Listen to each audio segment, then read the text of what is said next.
Hello, जैसा कि पहला प्रश्न दे रखा है, 1000 रुपये की धनराशि को 10% की दर से 2 वर्ष के लिए दिया गया है, तो चक्रवृद्धि ब्याज ज्ञात कीजिए।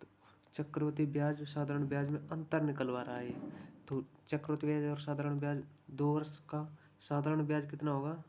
20%। और 2 वर्ष का चक्रवृद्धि ब्याज क्या हो जाएगा? 10% की दर से 21%। 21% कैसे हो जाएगा? 10 + 10 + इंटू 10 × 10 × 10/100। 2 वर्ष के लिए 21% आ जाएगा। तो अंतर कितना है? 1%। यानी 1000 रुपये का अंतर कितना आया? 1%। 1% का मान निकालना है तो ये 10 रुपये आ जाएगा। चक्रवृद्धि ब्याज और साधारण ब्याज का अंतर कितना आ जाएगा? 10 रुपये। 1000 रुपये के धन को 5% की दर से 2 वर्ष के लिए दिया गया है, तो चक्रवृद्धि ब्याज और साधारण ब्याज में अंतर ज्ञात कीजिए। अब 2% की दर 5% की दर से 2 वर्ष का साधारण ब्याज क्या होगा? 10%।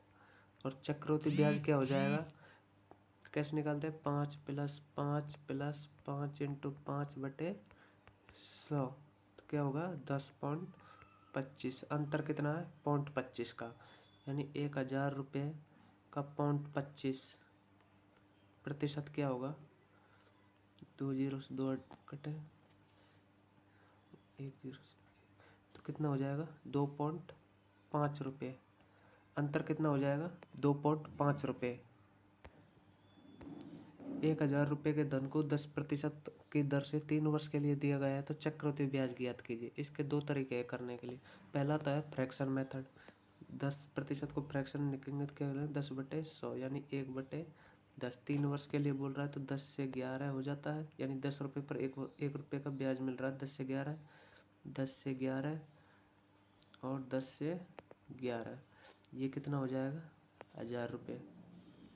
और ये 1331 रुपये। यानी 1000 रुपये का मूलधन था जो 3 वर्ष में 1331 हो गया।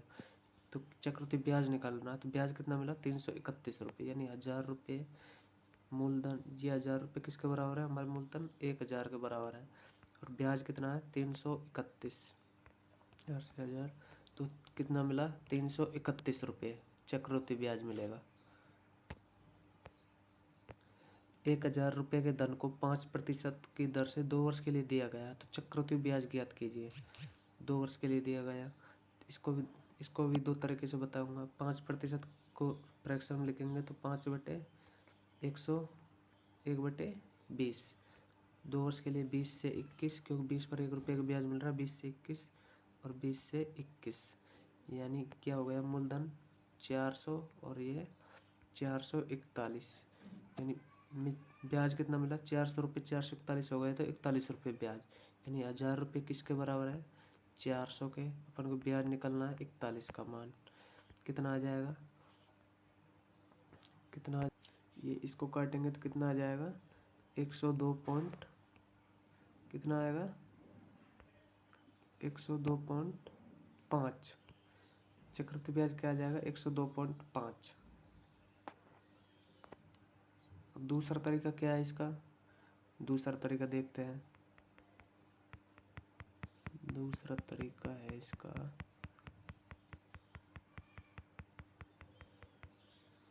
दूसरा तरीका 5% दे रखा है 2 वर्ष। 2 वर्ष का चक्रवृद्धि ब्याज क्या हो जाएगा? 5 + 5 + इंटू 5 × 5/100। तो कितना हो जाएगा? 10.25। यानी चक्रवृद्धि ब्याज क्या हो जाएगा? 10.25। अब 1000 का 10.25 निकालेंगे। 1000 का 10.25 तो निकालेंगे तो क्या आएगा? 102.5। दोनों से आंसर सेम आएगा। Thank you.